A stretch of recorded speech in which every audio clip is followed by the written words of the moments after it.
thank you for making to this breakfast roundtable discussion that we are having today on a very timely and second topic, that is bolstering Australia-India defense cooperation. So after a series of events that Pradeep Mehta, Secretary General Cuts International, had in Australia, in Canberra, Sydney, and Melbourne, we are happy to have our guest for today, that is Justin Bussey, Executive Director, ASPI, Australia Strategic Policy Institute, with us this morning. This relationship over the times have been evolving, and as we see going forward, this is going to be much more significant and crucial. Given the Indo-Pacific Quad angle, again, this relationship bilaterally and also plurilaterally in the Indo-Pacific region is going to be significantly becoming even more important. With further ado, I hand over the reins of today's session and would request Pradeep Mehta to please offer the welcome remarks. Over to you. Thank you. Just one little house announcement. The breakfast will be served after the meeting is over. So, we must stand by what we have promised to do. Having said that, I also would like to welcome all of you to this meeting. And we are on live as well on YouTube. So we have a much larger audience than what you see here. I suppose the weather, etc., we don't have much of attendance at this point now physically, but I'm sure we have a larger audience virtually. Having said that, still some people are streaming in. Welcome, sir. Thank you, sir. Thank you. Welcome. It is my great pleasure to welcome each one of you individually and collectively to this meeting. And as Puru, my young colleague, has pointed out, for us it is an important event. And for me, it is a month of Australia, the whole month. Puru mentioned about a meeting that we had in Sydney, Melbourne, and Canberra, and another one in Jaipur with Philip Green, the High Commissioner to India, as well. Again, like this event, this was done on the sidelines of the Jaipur Literature Festival, which was held in Jaipur on 1st to 5th of February. I'm particularly honored to express my appreciation to Justin, the Executive Director of the Australian Strategic Policy Institute, for graciously agreeing to address us at this event. Your willingness to share your insights on India-Australia defense and strategic issues within the context of the Quad framework is deeply valued, and we are truly privileged to have you with us. As we embark on this journey of exploration and collaboration, it is imperative to recognize the evolving dynamics of the Indo-Pacific region. The rise of China as a major power and its increasing assertiveness, coupled with non-traditional threats, have underscored the importance of strategic cooperation among like-minded nations. Against this backdrop, India and Australia, as staunch advocates of a free, open, and inclusive Indo-Pacific, have forged a partnership founded on shared values and common interests, which is expanding. The strategic partnership between our two nations is not merely a response to regional challenges, but a proactive endeavor to ensure security, stability, and prosperity in the larger Indo-Pacific region. With 2/3 of the world's population and a significant proportion of global trade traversing through these waters, the Indo-Pacific holds immense strategic importance. It is a region abundant with resources vital for global energy security, making cooperation and collaboration essential for the well-being of the international community. I hope you got your mobiles on silent. Thank you. My active participation in the past events in Australia, such as the Indian Ocean Conference in Perth, which is what was not mentioned, which happened again in February. I mean, the first ever time in my life I've been to Australia twice in the same month. Except, but of course, Perth was one end of Australia rather than the the heart of Australia, Sydney, Melbourne, etc., etc. The Indian Ocean Conference was a very thought-provoking discussion on regional security and cooperation, which reflects commitment to fostering dialogue and collaboration among nations in the Indo-Pacific and the wider region.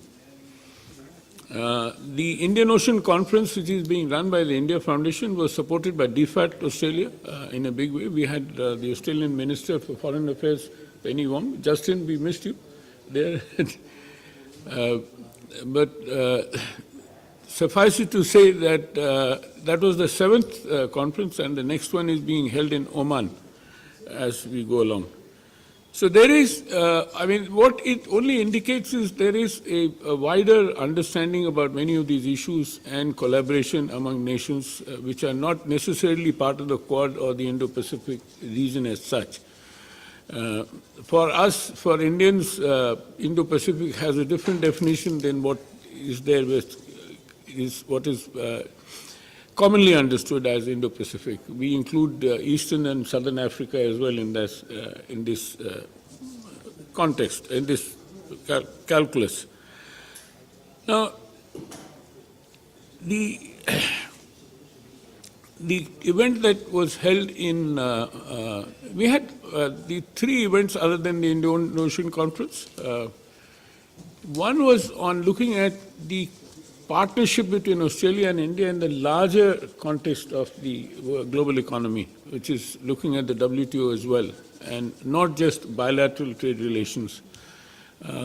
We had the fortune of being addressed by Tim Yin, the Associate Secretary in DFAT,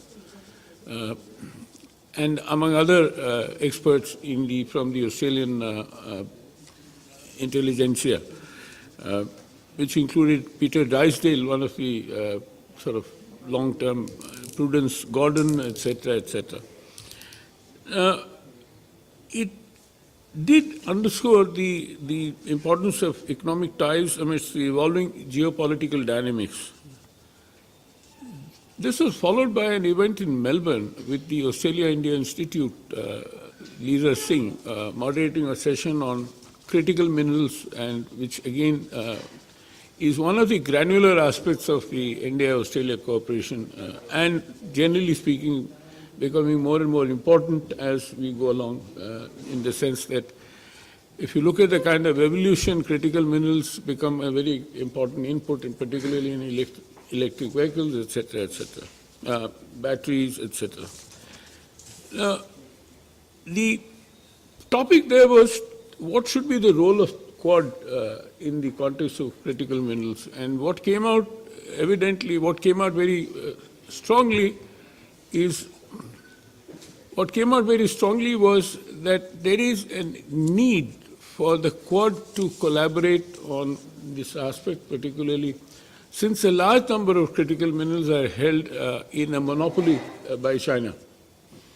And with the result that what would be the alternates in order to allow us to use the latest technological advancements which are happening without those elements, without those inputs which are required. Some of these names are very unfamiliar, esoteric, of those minerals which are now being discovered. Finally, in Sydney, we had the fortune of the Consulate General of India hosting an event with with DFAT, Australia, and Newland Group, a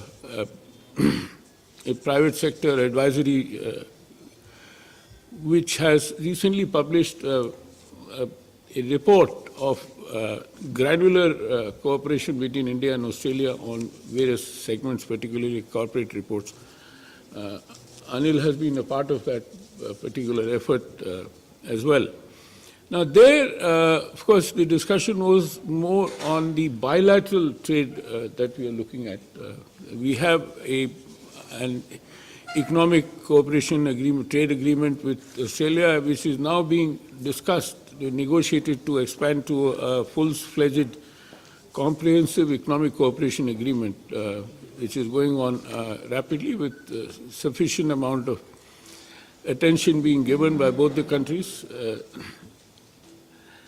And the findings of that particular event was very useful in terms of which could help to guide both the governments to see as to what are the kind of elements which can help cement the economic cooperation relation that we have. Finally, as I said, we at Jaipur on 4th February had a fireside chat with Philip Green, the Australian High Commissioner to India, which provided a platform for exchanging views on bilateral relations and exploring avenues for deeper engagement between India and Australia.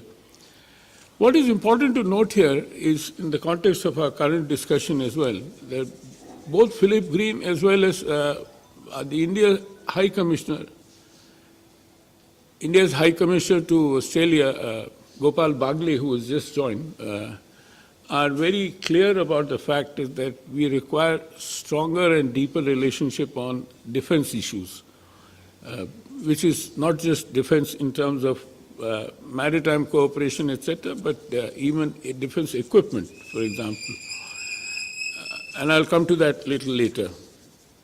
These engagements have not only enriched our understanding on the strategic landscape, but have also laid the groundwork for further debate and discussion in this direction. And therefore, too, this event which is happening with Justin is a part of that string of pearls, as it were. Not the Chinese string of pearls, but our string of pearls. By leveraging insights gleaned from these past interactions, we aim to build upon existing frameworks and explore new avenues for cooperation between India and Australia in defense and strategic affairs within the Quad framework and beyond. Here we also look at Pacific Islands as a very important part of this discussion, which is as much as it is interesting for Australia, so it is interesting for India. As you might have remembered, the Honorable Prime Minister of India, when he visited the Pacific Islands, the kind of reception which he got in Papua New Guinea, for example, the Prime Minister touching his feet, was an extremely emotional issue that we could feel in India, that the kind of respect that India, particularly India's leader, inspires from these. And how do we work in that? This is something which, of course, is within our own limited resources as to how India would approach Pacific Islands is something which can be done on sort of riding on the back of Australia and New Zealand, which is for who Pacific Islands are very important. For us too it is. Now, today as we delve into discussions surrounding Australia-India defence and strategic issues within the Quad framework, we aim to catalyse meaningful engagement, foster mutual understanding and lay the groundwork for enhanced cooperation. Between India and Australia, and like between India and US and other countries, Russia included, we have this 2-by-2 dialogue which has been happening regularly between India's Defence Minister and Foreign Affairs Minister and Australia's Defence and Foreign Affairs Minister. What is also interesting is that this is what I gleaned from the reports written by Anil Athwa and another dear friend, Peter Varghese. If you remember, I mean, those of you might know that there was 2 reports done, which are very unique in the world. I mean, I've not seen such kind of reports. Peter Varghese wrote a report about Australia's economic strategy with India. Anil wrote a mirror report from India's economic strategy towards Australia. And in both of them, what we looked at as to what are the elements that they spoke about in terms of defense issue. And that is what we find, and including I discovered that there is a working group also set up on defense cooperation, but that has hardly met. There's nothing that we can see on the web that, if at all, if it has done any kind of work at all. And that is something, Justin, which ASPI should, explore further with the Australian government and Anil, you with the Indian government as to what is happening to that working group it was set up and has not met. Now, our agenda encompasses a diverse range of topics from bilateral defense relations to industrial collaboration and multilateral cooperation in the Indo-Pacific. Through insightful analysis and strategic dialogue, we seek to identify opportunities for collaboration, share best practices, and chart a course towards a more secure and prosperous future for the region. I'm confident that the discussion ahead will not only deepen our understanding of key issues, but also pave the way for productive partnerships and tangible outcomes. We are all gung-ho about it. We're sort of very, very, very optimistic about these relations. Without further ado, I would like you to commence this session with a spirit of openness, collaboration, and shared commitment to the values that bind us together. And we hope to soon partner with ASPI in going ahead in this endeavor. I may like to also add that there is an increasing Indian expat population in Australia, which is contributing a huge amount to their economy at various levels. It's not a homogeneous diaspora like anywhere else. Whether it's US or India, Australia, you have Indians working at every level, whether they are taxi drivers or they are heads of large corporations. And secondly, the important thing is that something which I spoke about, that we find that Australia is traversing on the same path as our relationship with the US. Higher education is attracting a very large number of students and who then become migrants. My own son-in-law, for example, went for higher education, now he's become an Australian citizen, and both he and his wife work for the Department of Defense. How do you like that? What a coincidence.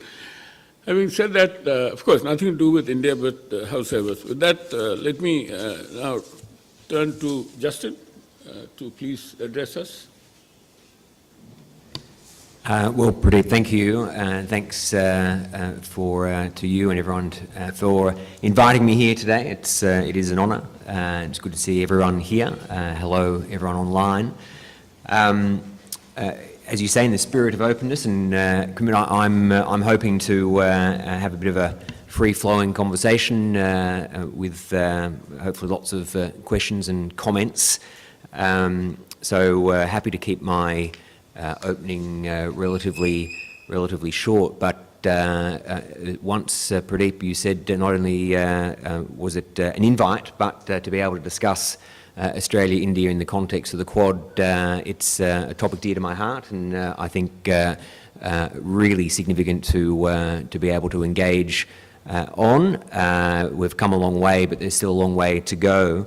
I think the bilateral relationship between Australia and India is as strong as it ever has been, and it's particularly important given what's going on in the world, of course. But for me, the reason that the relationship is in such a strong position is in large part because of the development over the last few years in the areas of security and defence.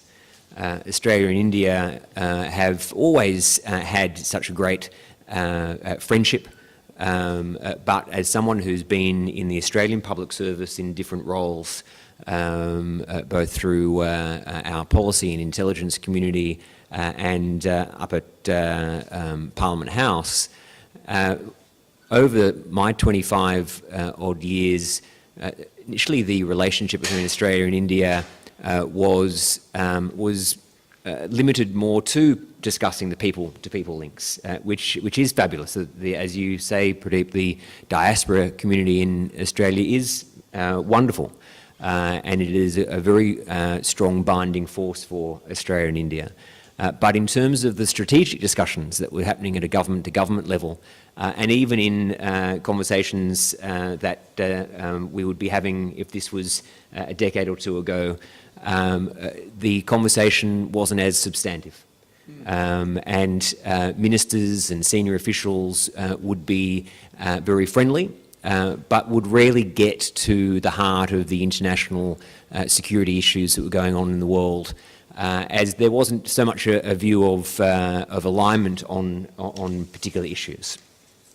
But that really has changed from an Australian perspective.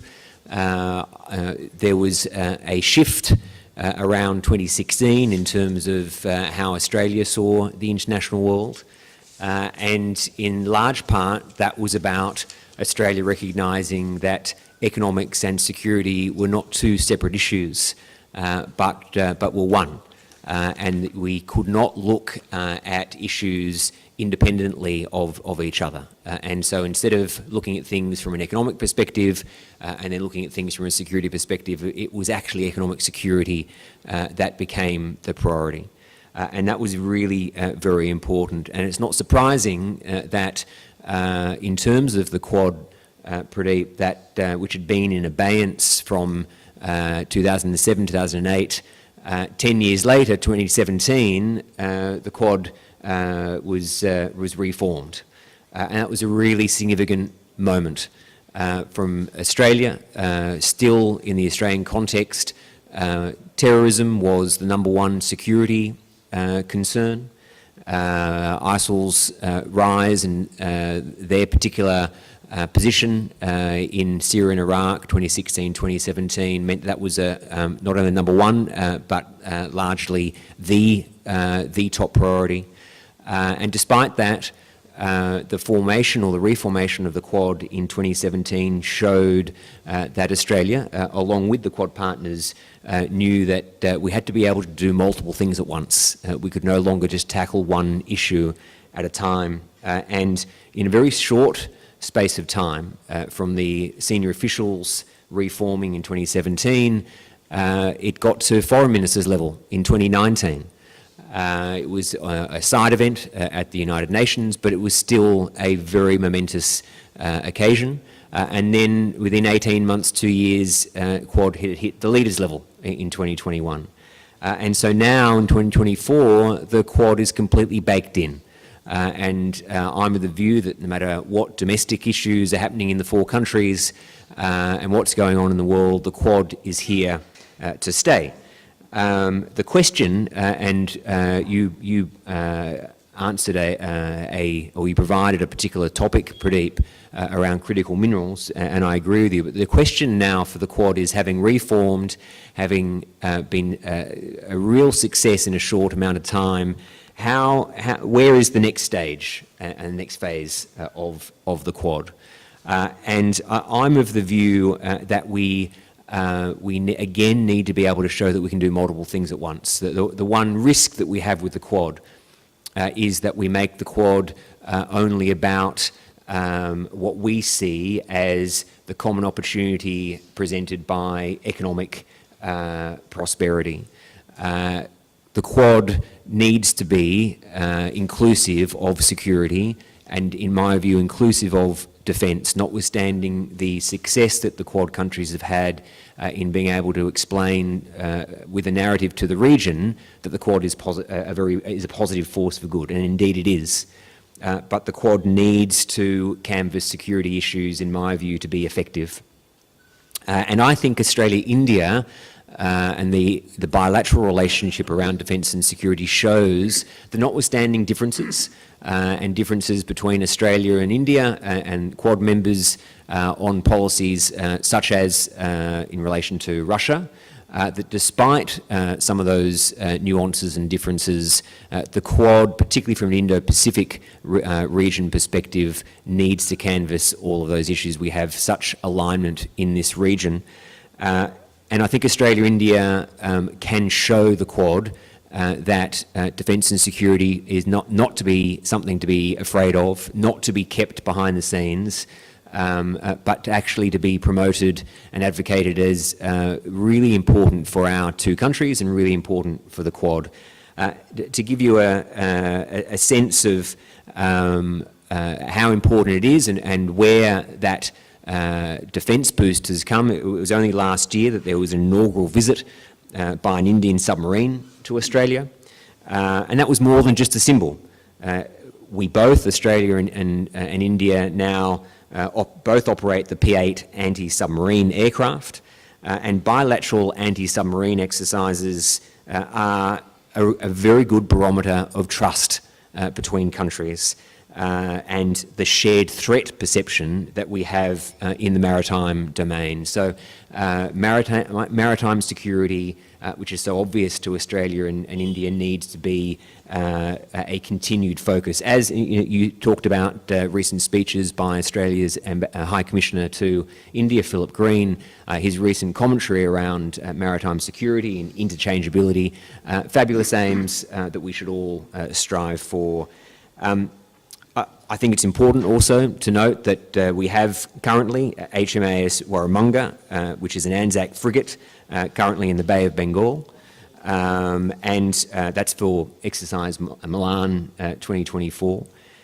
I think that it's important for a couple of reasons. It's something other than Malabar, which is really, really important, and I am one of those people who thinks Malabar should be referred to as a quad exercise, not simply an exercise between 4 countries.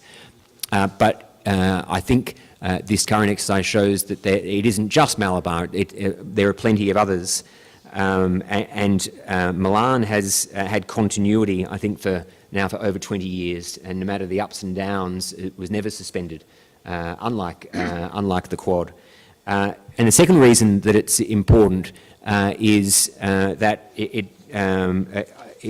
I think, should be taken by India and the region as showing where the Australian system's priority is.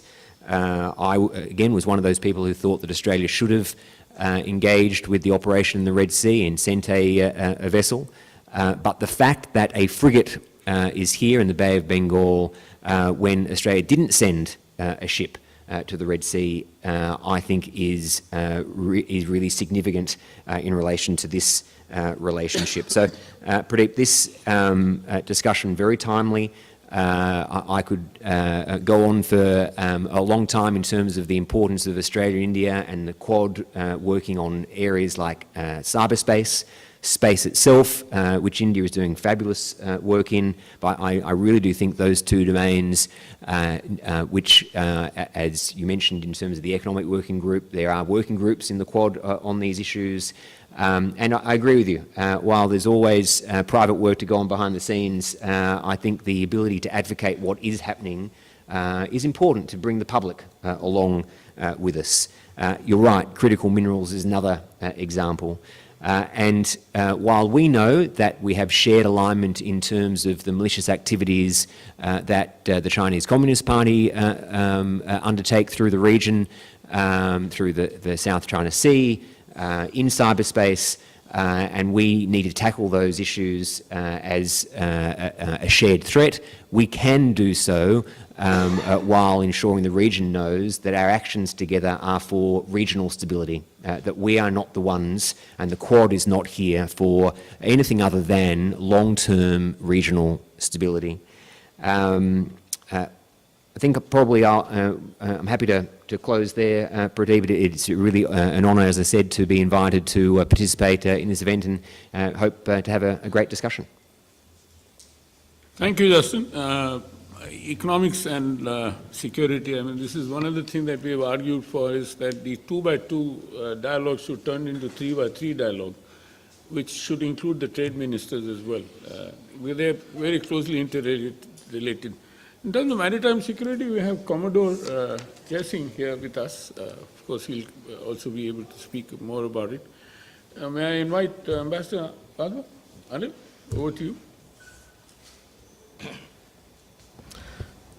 Thank you, Pradeep, and I'd like to thank GUTS for organizing this session with Justin here today. Let me first of all say that I agree completely that the Australia-India relationship has undergone a lot of change. In fact, it's grown by leaps and bounds, in my view, in the past few years. And that's happened precisely because we've had a changing geopolitical landscape in the region, in the Indo-Pacific. And obviously, that has led to very quick progress on economic collaboration and also defense and security. Our education and research ties have increased. Technology and innovation are doing very well. And then we've signed the ECTA, and now we are engaged in a fully fledged free trade agreement. Pradeep, you mentioned about the 2+2 ministerial. I think those meetings, the fact that they've started are also very, very significant, very meaningful. But more important than that, since we're talking about, in this session, we're talking about defense, I'd like to recall that now we have, in the maritime collaboration side, we have a lot of understanding.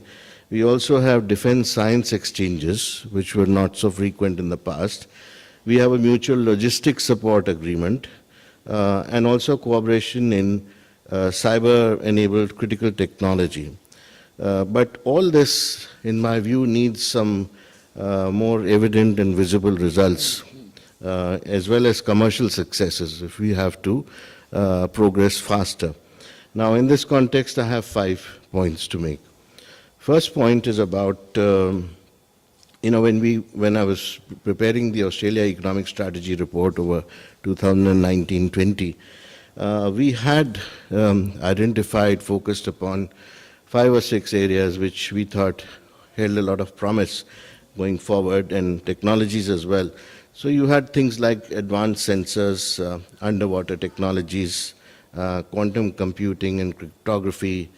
You had laser and hypersonic technologies, and also, most importantly, collaboration between Indian shipyards and Australian shipbuilding industries. Then we had a joint working group which was set up on defense research and material cooperation. That's exactly the task of this joint group, which has been set up some time ago now, but we haven't seen any visible results of that working group so far. Now, just a few days ago, I think it was just 2 days ago, Australia has announced a big overhaul of its naval forces, and that's supposed to be a response to increasing geostrategic uncertainty in the region. So what it means is that Australia will have the biggest naval fleet since World War II, and there will be up to 11 new general purpose frigates and a fleet of drone-like boats that can be operated remotely without sailors on board. And therefore, the Australian warships will grow from 11 to 26 by 2040. So this indeed is a change as far as Australia is concerned. And I think that offer from India to use the capacity in Indian shipyards for manufacturing these frigates and possibly boats and reduce the costs should be utilized going forward. Second is the question of collaboration in underwater domain awareness and the protection of what we call the undersea assets that we have. Because we know that Australia, for example, is now laying an electric cable from Darwin to Singapore to provide 15% of electricity in Singapore. India has a similar proposal for supplying electricity to UAE. We also have the situation where digital data through cables passes through or very near the Indian southern tip. So all these assets need to be protected, and in the changed circumstances that we see around the world, it's very important that you have joint collaboration, and not just India and Australia, but perhaps other like-minded countries as well. So what we call the ISR operations, the intelligence, surveillance, and reconnaissance operations, they need to be strengthened so that we strengthen our maritime domain awareness and also benefit from sharing of our platforms and also satellites and defense assets, because that all goes into producing a mass of data which can be used by both sides. Also, we've talked about this, but nothing much has come out, that we need to use our locations which are very strategic, like Darwin, like Cocos Islands, Andamans, even mainland India, and even third-party locations which, with countries which are think alike, like India and Australia. Also a subset perhaps of the Five Eyes in the region for maritime domain awareness between India, Australia, and France. These are ideas which have been floated before, but we haven't progressed much. Well, I think it's very important to progress there, and give some concrete shape to these ideas. Third is the issue of Indian participation under Pillar 2 of AUKUS. We're not talking about Pillar 1, that is obviously between United States, UK, and Australia, which is submarines-related work. But the critical technologies, artificial intelligence, and quantum technologies, which we are talking about also in the context of Quad. In those projects, the Indian participation would become quite significant if that happens. And this leads me to what Justin mentioned about the Pacific Island states, because both India and Australia have an interest in the Pacific as well. We have an annual grant. We have discussed this in the past, that we are willing to pool in our resources, and instead of doing small projects which are concentrating on small and medium-sized industry, for example, or looking at smaller economic projects, or donations to hospitals for X-ray machines. Now, India would be quite willing to pool in those resources with countries like Australia, New Zealand, Japan, the US, to do a strategic project, because that's something which will have a demonstrator effect in the region, in the Pacific. And, as you know, we have a problem in the United States with funds for the Pacific being frozen. They've not been allowed to use any funds despite big announcements that have been made. That sort of thing does not go well with countries in need of finances, especially for climate mitigation.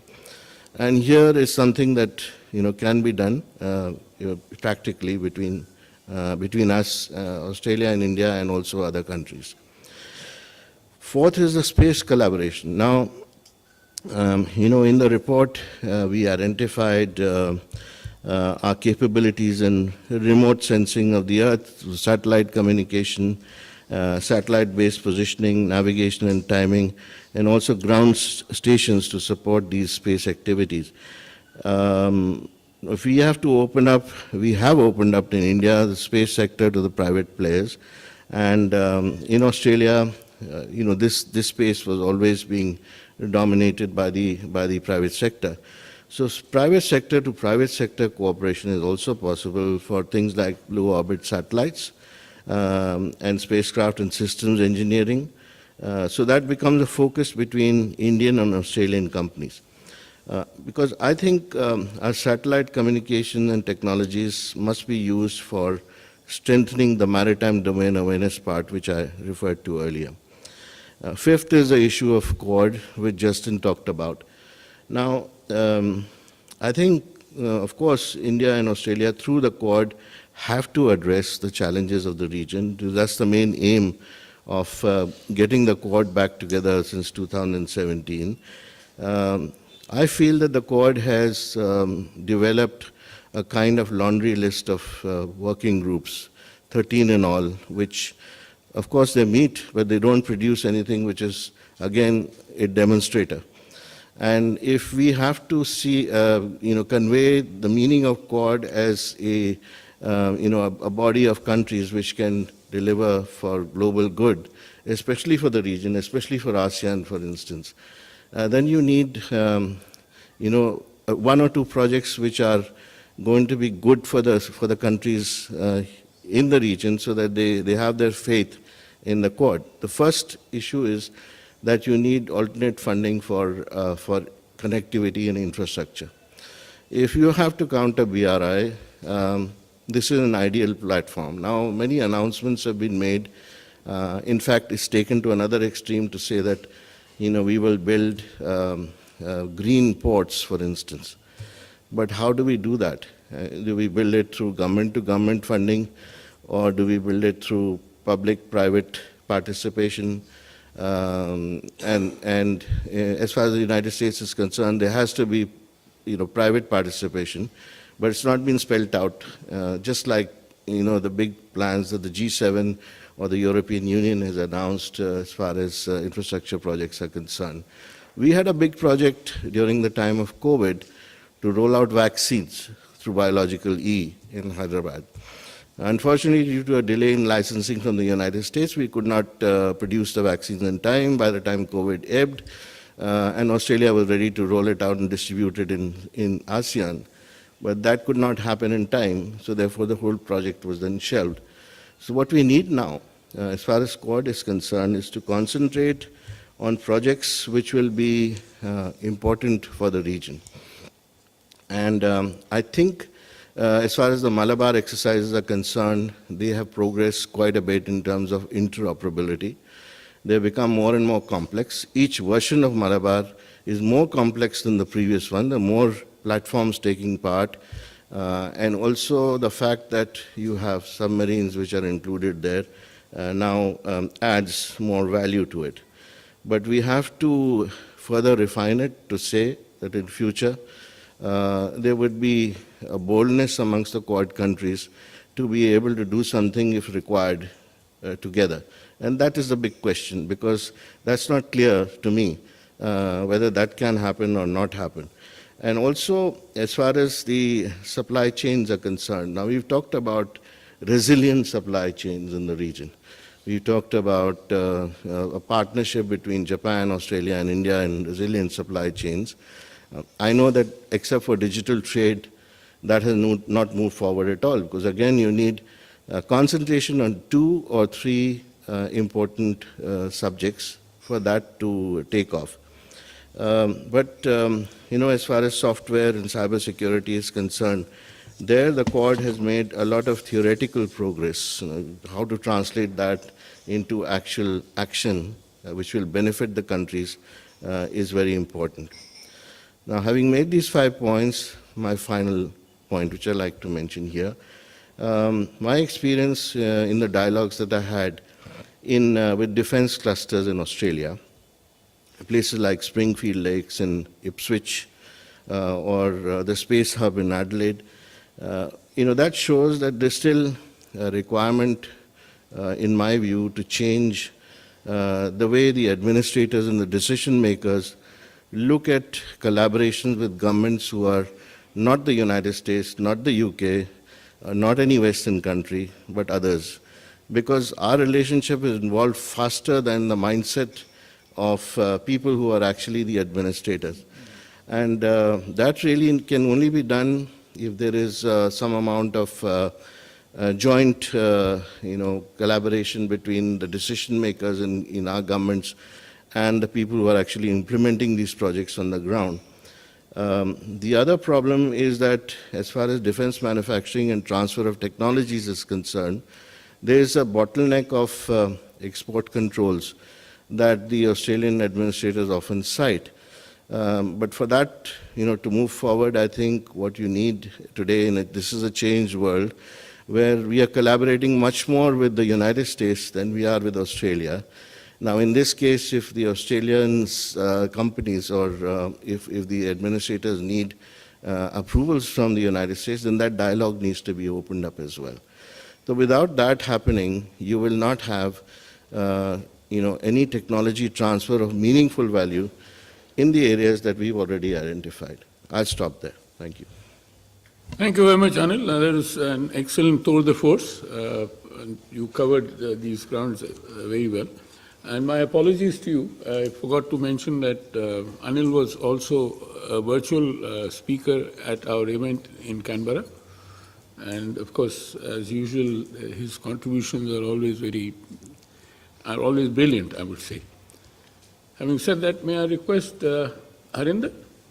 Now that 2 of our main speakers have spoken, I think people are feeling hungry. Yeah, I'll be very brief. Due respect. I'll be brief, yes. Thank you. Good morning, and it's a pleasure to be here, and thanks, Mr. Mehta. And he's said it right, when the 2 speakers, the main speakers, have actually identified all the areas, there's very little left for somebody like me to speak. But I would begin with, the changing dynamic of India-Australia relations, where we were in 2008 till, say, maybe almost a decade after that. And I would say that maybe this has something to do not with just geopolitical realities, but also our emerging dynamics of our relationship with the United States, because we are not an alliance partner of the United States the way Australia and Japan are. So even in the Quad, there was the diffidence whether India could be a reliable, trusted partner. But I think when we signed the foundational agreements with the United States, the BECA, SISMOA, and, so I think after that, and the rapid pace in which our own defense partnership has moved with the United States, we've overcome all of the hurdles which you've heard about, the laws, the rules, and things. But I think where India and Australia really need to focus is build more trust through greater dialogue, which we've been able to achieve with the US, despite the hiccups. Russia was mentioned. And this always came up in our discussions, even when we bought the S-400 from Russia. There was this congressional diktat that India should be put under sanctions and we should not do any defense deals with them. But the administration has decided to move ahead, and they trust us enough to realize that we cannot do without the Russian equipment. We are dependent on them still for the spares, and the huge cost of modernization cannot be met by the United States alone. So there is a certain amount of give and take, and we've got equipment worth 30 billion, and their companies are coming into India in large numbers. So I think the first change in Australia, the realization, I would think, was the 2016 Defense White Paper on the Indo-Pacific. There was a realization that the China story, the hunky-doriness between India and Australia began to sour, and maybe this had something to do with what happened with Sri Lanka and the Hambantota example. So 2016, Indo-Pacific emerged as an important area of concern for Australia, despite the fact, because China, you have, and Australia luckily is the only country which has trade surplus with China out of all the Quad countries. And this was followed by the Foreign Policy White Paper the following year in 2017, which again identified key areas, and Indo-Pacific was one of them. So I think since then it has been a lot of forward thinking between India and Australia.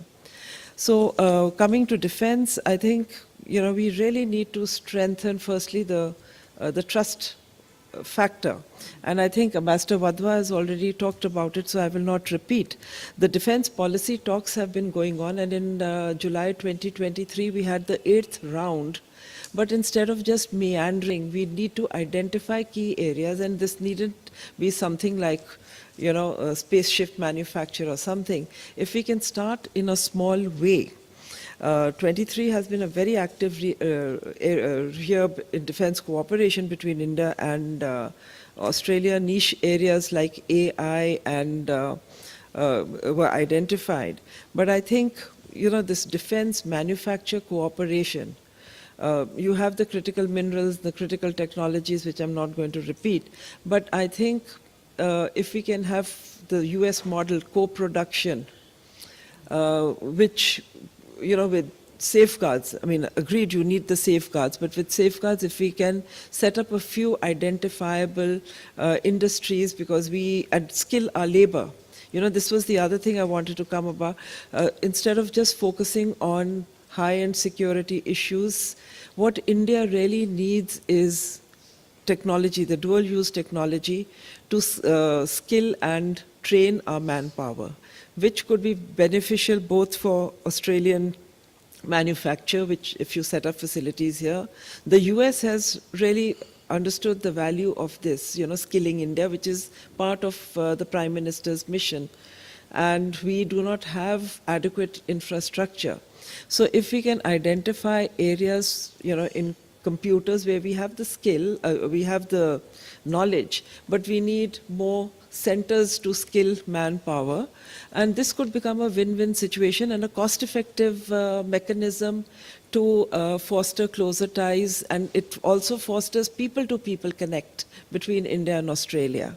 So I think till we don't have a people-to-people, which has been mentioned about, in Oceania, and all that, you see, but we need to identify key areas which will benefit India and Australia. Australia has the technical know-how.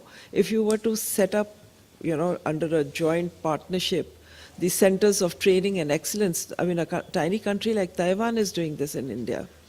So why can't Australia and India sit down and apply their minds and do something which would benefit the youth, which then could be trained manpower for any facility? So it's not going to happen overnight, but we need to have a roadmap for this instead of looking at big infrastructures and then, talking about cost, who's going to foot the bill, etc.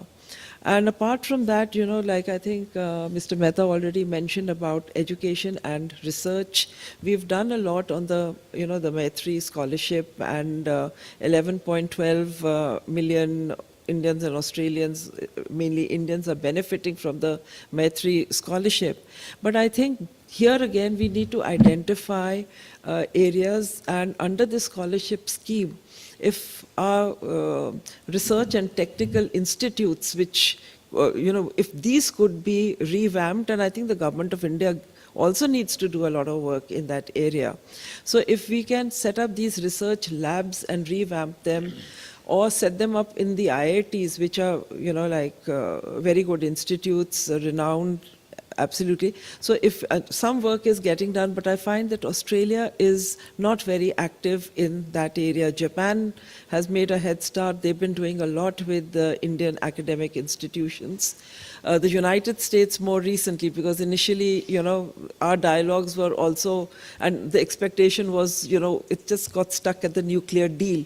But when we decided to move forward and beyond the nuclear deal and look at more niche areas, more people-to-people connect, and what could benefit both countries. So I think things have made a more rapid development, and this is where I feel that Australia and India together need to look at these areas.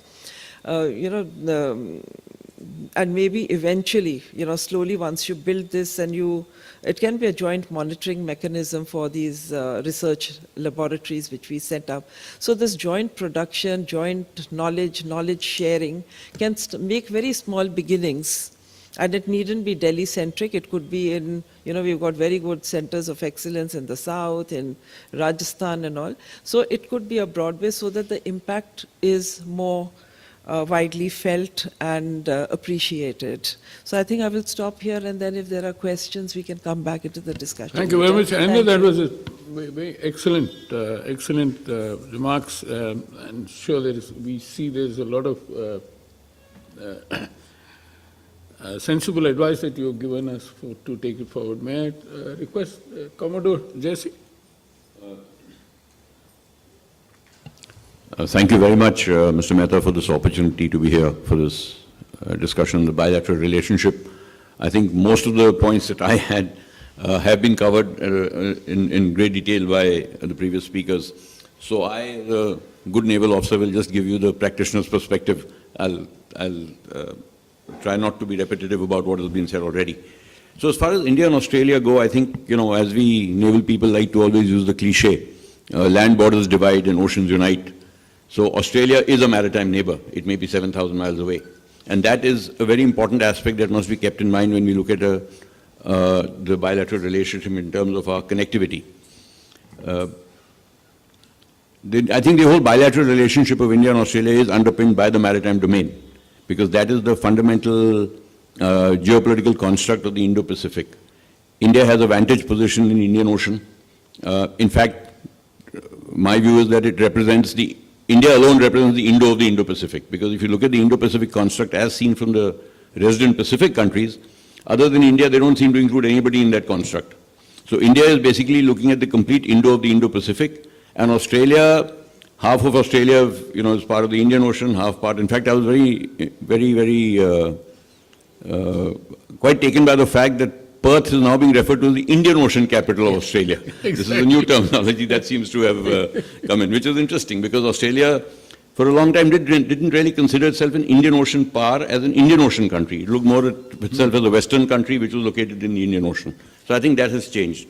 But coming to some, fundamental points, what drives this relationship primarily, this strong bilateral maritime relationship, is, of course, the dragon in the room, the rise of China. There is no two ways about it. The non-traditional threats to maritime security in the region which affect everybody. So it's not only about India and Australia, it's about a complete regional, ensuring the free flow of trade, ensuring a free and open Indo-Pacific, addressing all the man-made and natural non-traditional transnational threats. India and Australia can do a lot because they cover a very wide expanse of the Indo-Pacific. Of course, maritime domain awareness was alluded to. I think it's very encouraging that maritime domain awareness actually also underpins a lot of the maritime engagement, because it's becoming more and more important in view of the changing nature of the maritime security threat from a traditional sort of state-on-state conflict situation to this wide spectrum of non-traditional transnational threats. And in maritime domain awareness, one of the factors which has now changed this dynamic in the Indo-Australia context is the fact that we now have a lot of shared platforms. Till a few years ago, we had no American platforms. Now we share the C3, we share the C-17, the C-130. We both operate Hawks. They have the P-8 Poseidon, we have the P-8I maritime patrol aircraft, the MH-60R helicopters which Australia operates, we are getting. So the more you operate similar kind of equipment, the better the interoperability, the better the understanding of the other navies. And that, I think, also gets underscored by the fact that we exercise a lot with the Australian Navy now. Milan was alluded to. Milan this year has 51 navies participating. I was part of the first one in '95 when we had 4 navies, and there was nothing done at sea. It was only about cultural exchange, sporting fixtures, etc. in Port Blair. I was there at that time, and so it's very nice to see Milan now reaching a stage where it's 51 navies, and with very little sort of, unlike Malabar, which the ambassador referred to, where China has always tried to sabotage Malabar in one way or another, by playing on the reticence of Australia, India and Japan to acknowledge China as a threat. Milan has gone through very smoothly right through because it was largely seen as a multinational exercise and not aimed at any one country. So I think Milan has a lot to offer.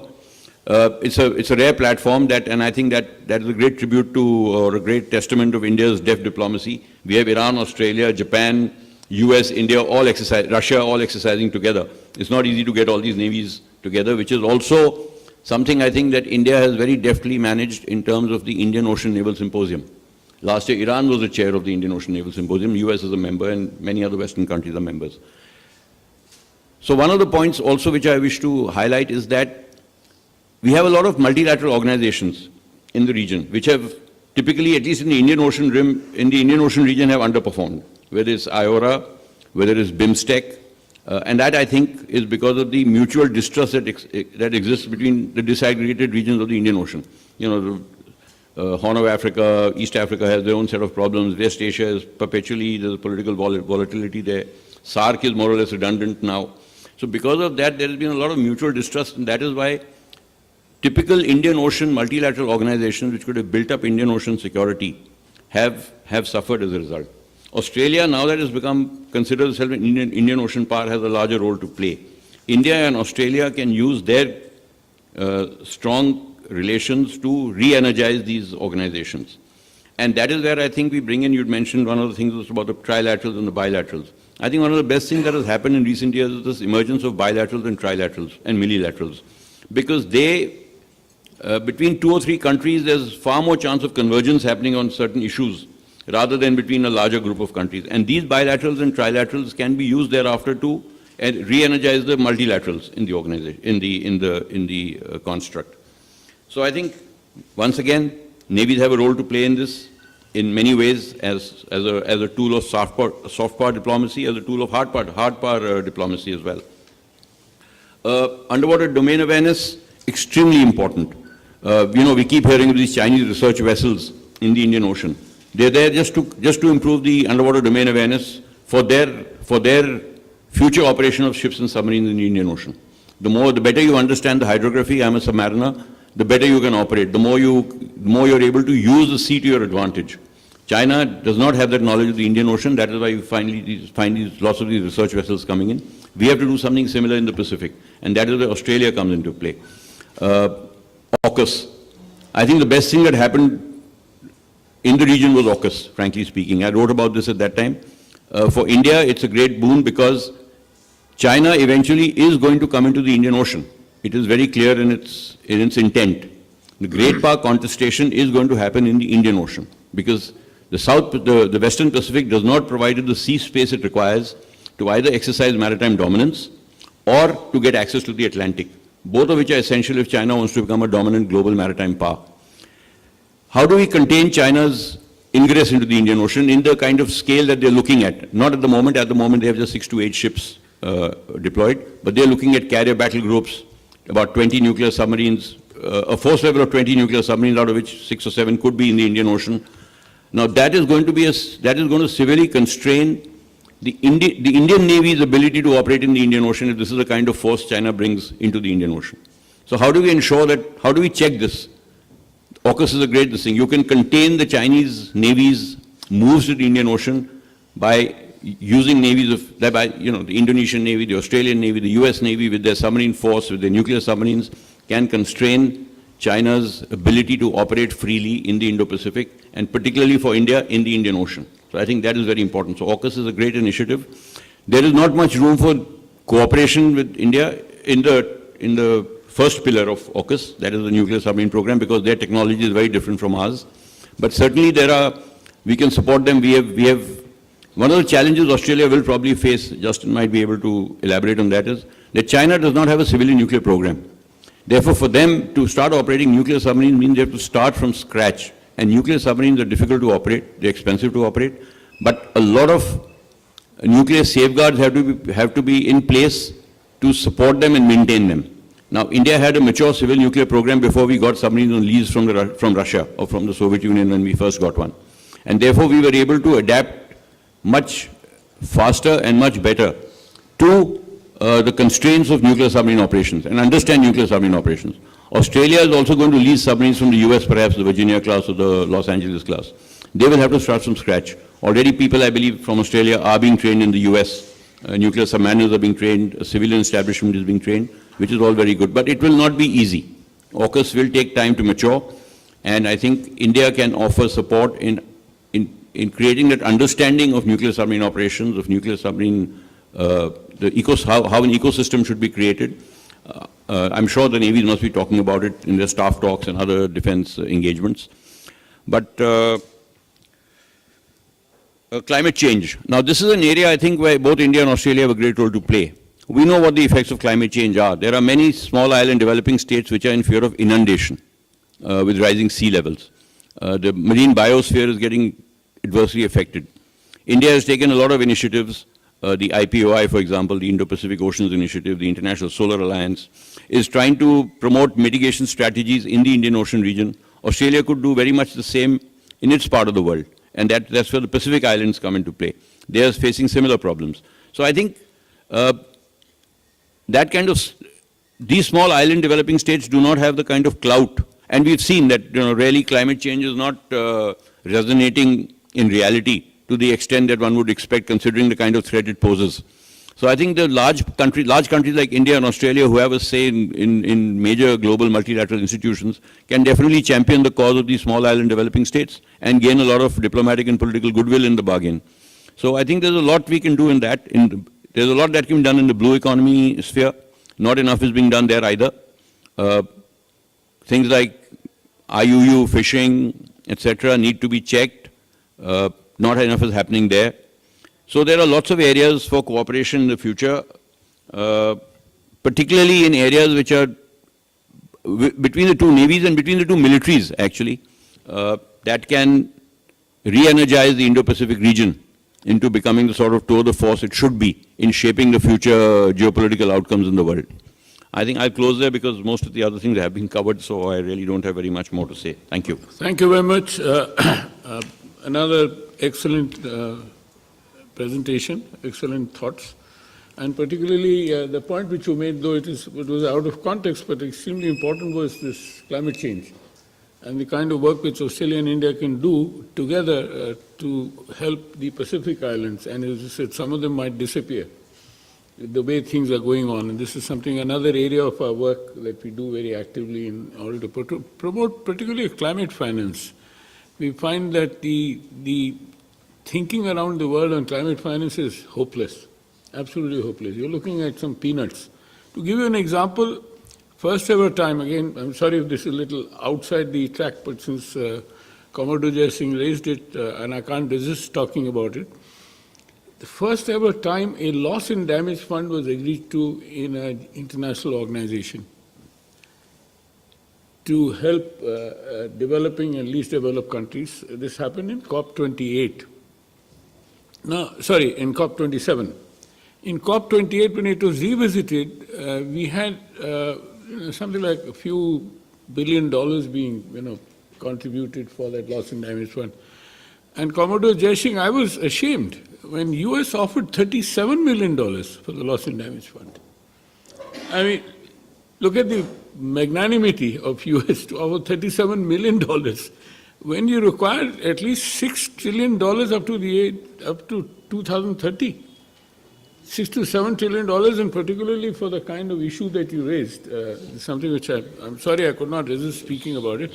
Since you brought up this topic, somebody the other day I was talking to, and he said, of the $9 billion that has been promised in climate finance, less than $1 billion has actually been given. No, it's not even peanuts. And that too has been more in the form of loans than in the form of grants. So, anyway, having said that, since we have very little time left, and I think all of you, I'm sure, would have enjoyed the conversation that I did, let me start with Rahul. Please identify yourself. And whatever questions, please, and not detailed comments. Of course. Because breakfast is getting cold. Of course, I don't want to be that hated class topper. Right. So, hi, good morning, everyone. I'm Rahul Banerjee. I'm the managing director at Rice in a House. We're a policy think tank and specialize in foreign policy planning. Thank you very much for this. Slowly. Thank you very much for this very interesting conversation. And thank you for bringing out the idea of climate change. In fact, a work that we started doing at Rice in a House a couple days back is explore how climate action and technology innovation interplay with each other on the greater geopolitical chessboard.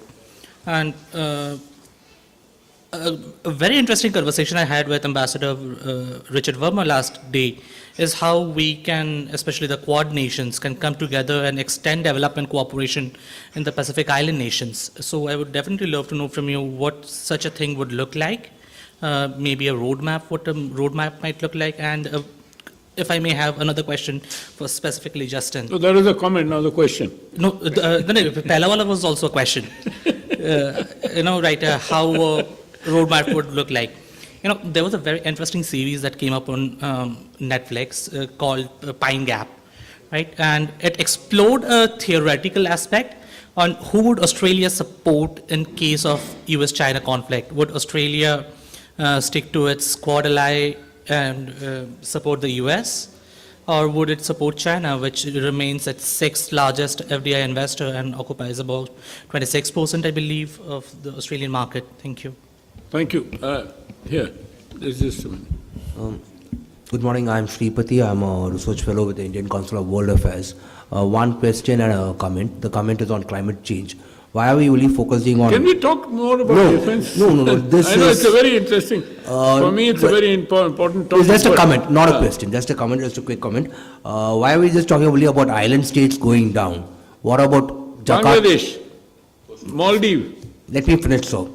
What about other aspects of climate change? Flooding, the forest fires in Australia, which comes regularly. The frequency has increased in the past 20 years when compared to the past. Because it is linked to some kind of climate change and the wind patterns and the humidity factor. Jakarta is sinking. So that's one point, and therefore I think climate change has to be seen in a much larger aspect than the island states. Because it is trying to make, you big boys, you did all the crap and we are paying for it. Even we are paying for what we are doing. Thank you. The question is, sir, is when there are in the Indo-Pacific region, specifically with India and Australia partnership, there are also other alliances with France, with Japan, with US, and Japan in the Quad. So how do you manage or synchronize all these? Because at some point of time, these things go at different vectors. With, as it was mentioned by Ms. Shekon, on the transfer of technology or dual use of technology, how do you go about that? And where do you cut the line? Or where do you find a meeting point? Thank you. Thank you. The lady there. Hello, everybody, and it's an extension to what Commodore Anil Please was identify saying. yourself. I'm Dr. Shubhamitra Das from a faculty in JNU, Jawaharlal Nehru University, and the Center for Indo-Pacific Studies. Yeah, and it's an extension to what Commodore Singh was saying, that if IORA has been so dysfunctional a little, then what India and Australia bilaterally can do. That is, they can extend their bilateral relation to not only bring the IORA and also the Melanesian Spearhead Group, that is one of the most successful groups, regional grouping in the Pacific Islands.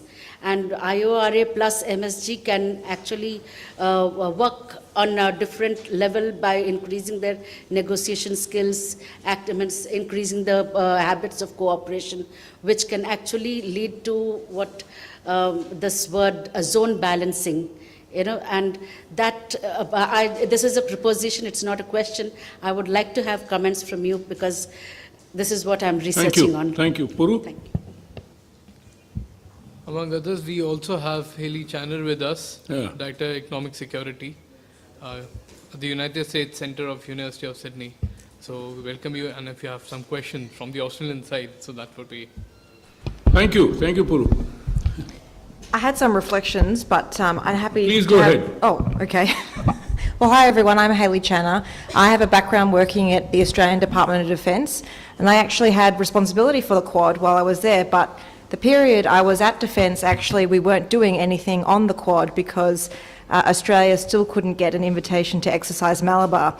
So that tells you how long ago I was in Defence. But the reflections I had on the speakers were mainly to say to Ambassador Wadwa that everything you said was music to my ears. Some of the reflections you had in terms of the Quad specifically about the need to have more visible progress, the fact that there's a laundry list of working groups. I think that there's actual Quad fatigue a little bit because we do seem to be trying to do too much at once. And even though all of these issues are important, the fact that we have so many different priorities in the Quad betrays the fact that we can't decide what our priorities actually are.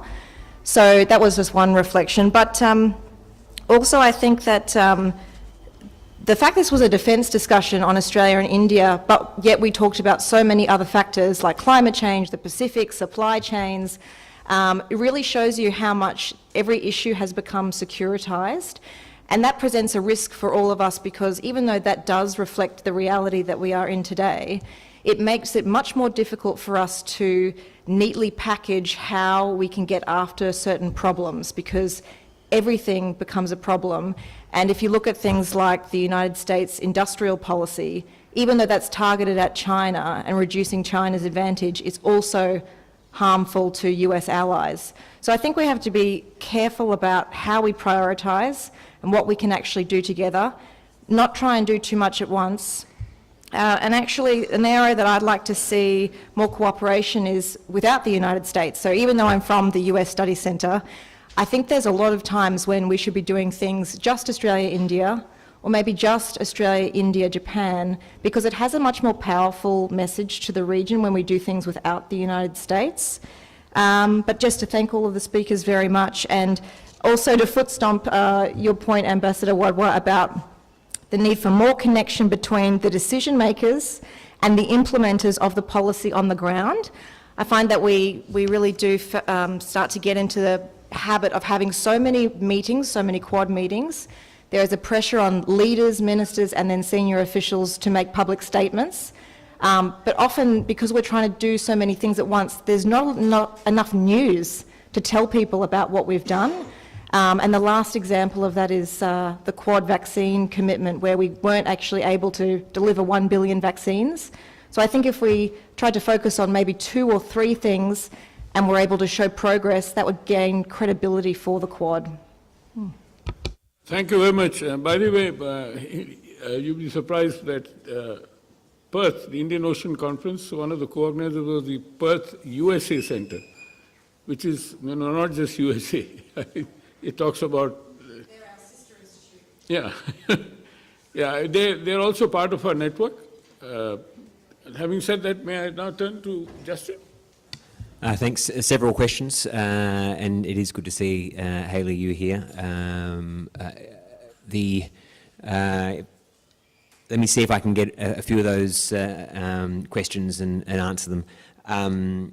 Not necessarily in the order that they were provided. I've jotted down a couple of notes, but I think in terms of the commentary around climate, natural disaster, I think it is important we recognise the genesis of the original Quad, which was on disaster relief, and we should never forget that, and it should continue to include that. So I think to Hayley's point as well around securitisation, there is a balance, but I think that in that balance, baking in security to all of our work is just something we have to do across the board, and we've got to be mindful that we don't ourselves turn authoritarian with it or do what we dislike others doing.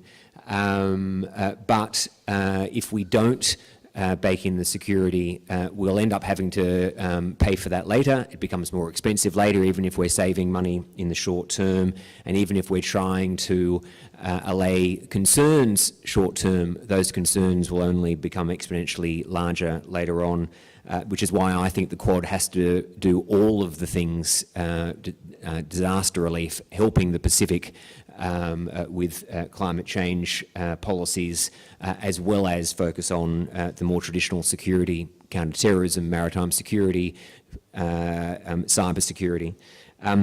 In terms of the question that I'm sure Hayley gets as well, in terms of who would Australia choose, US or China, for decades in Australia, particularly before the strategic shift that Australia went through in 2016, politicians, senior officials, everybody would say that Australia doesn't have to choose between the economic relationship that we have with China, which was very much to our benefit, of course, post the global financial crisis, 2009, and with our security alliance with the United States. The fact, though, is even if the senior bureaucrats and politicians are reticent to say at times, Australia has chosen, and our relationship with the United States remains our most important. That alliance is crucial to Australia's long-term security and, importantly, our sovereignty. It's not a matter of who to choose between a war. I often think that we, in our scenario planning and in our discussions, use the day after war commences a bit too much. My view is that we should be scenario planning on how to avoid that day.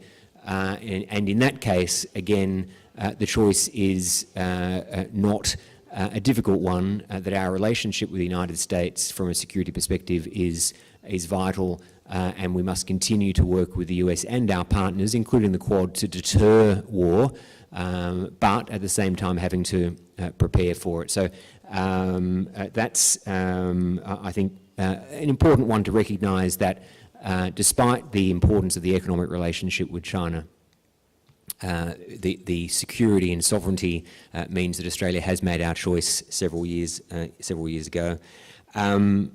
The question around how to handle different multilateral organisations, groupings, relationships, a good one, but we have to be, whether it be Australia or India, we have to be able to engage with all countries, in my view. So it's not a matter of disengagement. It's a matter of different relationships require different engagement, and the closeness of the Australia-India one, because we have alignment in our security issues in the Indo-Pacific, means that we have a different engagement when Australia engages with China, but it's not about not engaging. We have to be able to have minilaterals like the Quad, like AUKUS. We have to be able to engage with our partners in Europe who, from an Australian perspective, we share traditional values and principles. I'm not a believer in where some are going in terms of saying that the world now is all about transactional interests and therefore values and principles no longer matter. I think that's very dangerous for a liberal democracy like Australia. We have to have pride in who we are as a democracy and our values, regardless of who we're engaging with. And in fact, we have to rely on being consistent with our principles. For example, when there's a breach of international law in the South China Sea, for example, we really have to set aside how important our economic relationships are and say if there's a breach, no matter which country does it, we're going to call it out and hold people to account. I'd also use India as an example of showing that engagement with all is possible, but not all engagement is equal.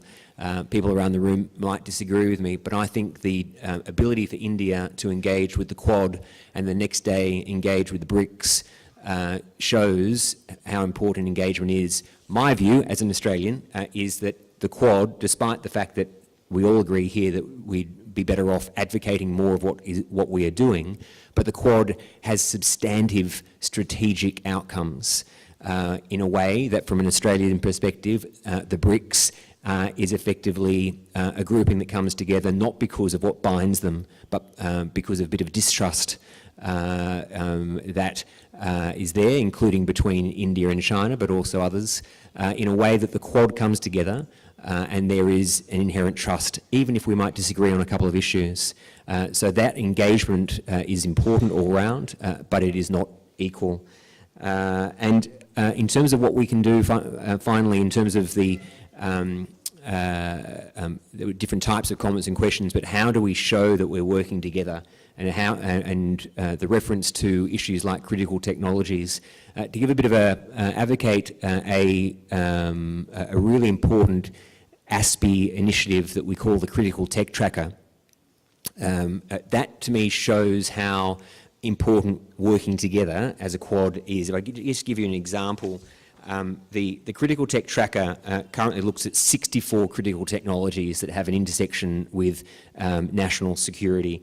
And in 52 of the 64, this is from a research into those critical tech, not how they're being commercialised today, but the research into them, 52 out of 64, China is in the lead.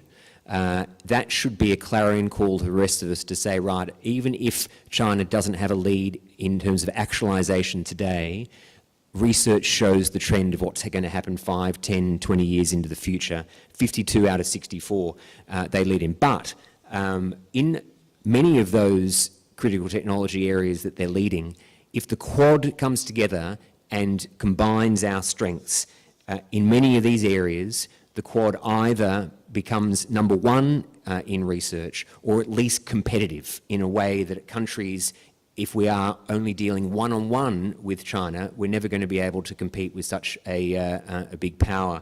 To give you an example, adversarial AI, machine learning, the biological manufacturing, advanced robotics are all areas where China is leading research into. But when you combine the power of the Quad countries as a foursome, the power is awesome because we are either then we take the lead or we actually are able to compete. So whether it's about communication technologies, AI technologies, biotechnology, biofuels, defence, space, robotics, energy and the environment, all these things shows the power of the Quad working together. Hopefully I answered most of the questions. Thank you very much. Justin, of course, we'll have an opportunity to talk on a one-to-one basis after we stop the session. Anil, over to you. So I won't be too long. I'll just keep my answers very brief. But first of all, Rahul, you mentioned about the cooperation in terms of the Pacific Island states. So I think 2 or 3 areas I would pick there. One is, of course, climate change mitigation is top of the list.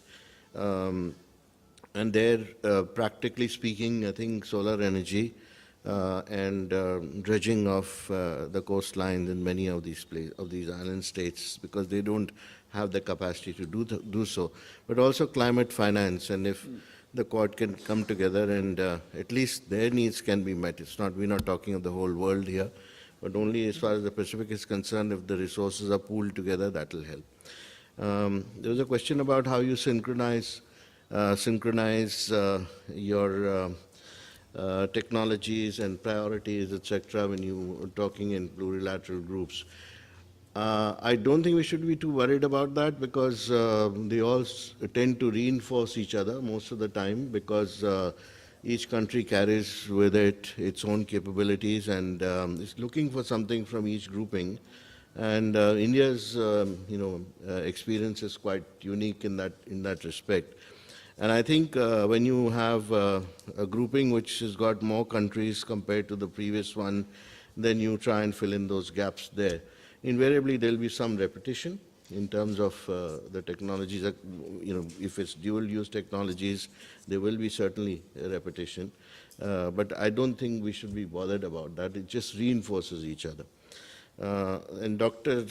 Das, when you talked about how we can cooperate through the IORA, my view on this is a little different, because I think IORA is not an implementing agency. It doesn't have the structure or the wherewithal to do that. I mean, in the meetings that we have in IORA, you find a joint statement or a communique which has a lot of problems identified. But to take it forward, IORA cannot do that unless the countries individually within IORA are working with countries in the Pacific. So either they work together as a group of countries or they do it bilaterally. That's my view on it. Now, on Quad, I think Justin has already spoken a lot, but I think I do agree that we need to prioritize what we can do together in the Quad. And also, in terms of your suggestion about India and Australia working together, India-Japan working together in the region, I completely agree with that. We are doing that. And I think Quad is only there to reinforce what we are doing in that respect. So if the Quad cannot do something, yes, it can be done bilaterally. And India and Australia, for example, cooperate a lot with ASEAN on specific programs, 7 or 8 programs that we do together with ASEAN already. And in terms of outcomes which are required from Quad, I think what we need to do is to prepare for this outcome much in advance of a summit meeting. My own experiences in the last couple of months before a summit comes up, because normally the summit is fixed very late because of scheduling problems, etc. Sometimes, officials get only 1 month to prepare that document which is going to be made public. Now, there's a lot of pressure there to put in all sorts of things which sound very nice, but it doesn't have the practicality to it in terms of implementation. So unless we switch to a mode where we prepare and we only announce things which are already ready to be implemented, we will always have this situation. That's my view. Thank you. There's no question really addressed to me, but all I'd like to say is I think there was this issue about transfer of technology. Transfer of technology, 100% is never going to happen. We've not reached that level even with the United States. What I talked about was co-production, joint manufacturing, what we've done in the case of the jet engine. So I think that's the model we need to look for, and revamping our laboratories. We have in computing or whatever, the IITs, revamp those. And actually we need to identify, to really move forward in the defense area, we need to look at areas for joint manufacture and co-production. Thank you. And here I would like to stress that we should look at partnerships among SMEs on both the sides. That is the future. Yeah, right. Commodore? I'll just take a couple of minutes. Most of the questions have been answered. Firstly, about the Quad. Personally, as a maritime practitioner, I am optimistic about the Quad. I think the Quad still remains an informal arrangement, deliberately so, despite people wanting to formalize it. Countries are looking to join the Quad +1, we heard the Quad +3, but the Quad countries have decided to stick to just the 4 of them for the time being. And I think the importance of the Quad is also underlined by the fact that if you look at the importance of the Indo-Pacific now in terms of trade, 2/3 of the global GDP is generated here. All the European countries that have enunciated their Indo-Pacific strategies are basically focusing on the safety of their trade. And that safety of the trade they're looking at from like-minded democracies, like-minded navies who are operating in this region, which basically means the Quad against the kind of threat that we face to the freedom of the Indo-Pacific. And since the Quad's basic genesis, of course, was the tsunami, as you mentioned, but now it is more or less ensuring a free and open Indo-Pacific in all its dimensions. Two encouraging things that happened in the last summit was the Joint Working Group on Maritime Security was at least created. Now what it achieves is a different matter. And the Indo-Pacific MDA engagement which has begun. Because maritime domain awareness is going to be the key to maritime security in the Indo-Pacific in the future. And if the Quad is looking at it seriously, because between the 4 Quad countries, they have the wherewithal to have a very effective oceanic coverage of maritime domain awareness. And if they can get that act together, certainly will put pressure on inimical forces, whether countries, state-sponsored, or non-traditional groups like the Houthis or whoever else it may be. So I think that I personally am optimistic that things will move forward, at least in these areas of maritime security, because maritime security today affects everybody in the region. So it cannot be ignored. In terms of defense cooperation and technology, certainly we need to look at it. India has given a great thrust to defense exports in the last few years.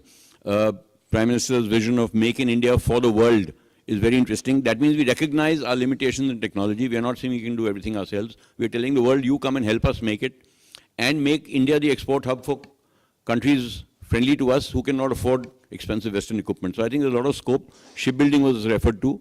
We have, at the moment, we have our constraints in shipbuilding capacity in our own country because we didn't really we haven't encouraged the creation of too many private shipyards. We're still focusing on the 5 public sector yards that are doing most of the heavy lifting as far as shipbuilding is concerned.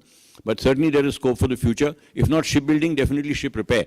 And that is where I think there is a need for more foundational agreements to come in. That was one of the topics which you had mentioned in your concept note. We have a logistic arrangement, but we need to go further. We need to have information sharing. We need to have communication protocols in common, very similar to what we've done with the US. And that is where, again, I think the importance of Quad comes in. Many of these foundation agreements with these other countries may not have happened had we not gone ahead with the foundation agreements with the US. Similarly, the 2+2 dialogues. It was the US 2+2 dialogue that began our talks with Australia, with Japan. And even now we have 2+2 dialogues with very few countries. And coincidentally, all of them are members of the Quad. So I think the Quad has a lot to offer in terms of energize or creating these minilateral and bilateral arrangements which are working very well at present. So that's all. Can I just very quickly say I agree, and I think your commentary around 2+2s, Quad, AUKUS, I think we need to message better as a group, whether it be through civil society as we are here, supporting and complementing, not necessarily the government of the day, but the nations of the day, as to why these groups are important. And instead of doing what at times is the instinct to say, well, to get more support through the region, we need to reduce the advocacy that we do around security. My view is we need to go the other way, to say that the reason we get together in those 2+2s, the reason that we have the Quad, and the reason that we have AUKUS, which I agree with some of your sentiments on how important AUKUS is, we need to be able to say to the region that it is the very fact that these minilaterals are coming together to discuss the security of the region which makes the grouping so important, that it's not simply that we are there just to do disaster relief, notwithstanding how important those elements are, but the very fact that these groups are so focused on the security of the region is not just good for the individual countries involved, whether it be the 3 in AUKUS, the 4 in Quad, or the 2 and the 2+2s, but it's actually about regional stability, to ensure that people don't just say, roll the eyes when they hear AUKUS or Quad to say, oh, you're just getting together and you're talking about malicious activities, or that we are there actually talking about how to make the entire region more secure.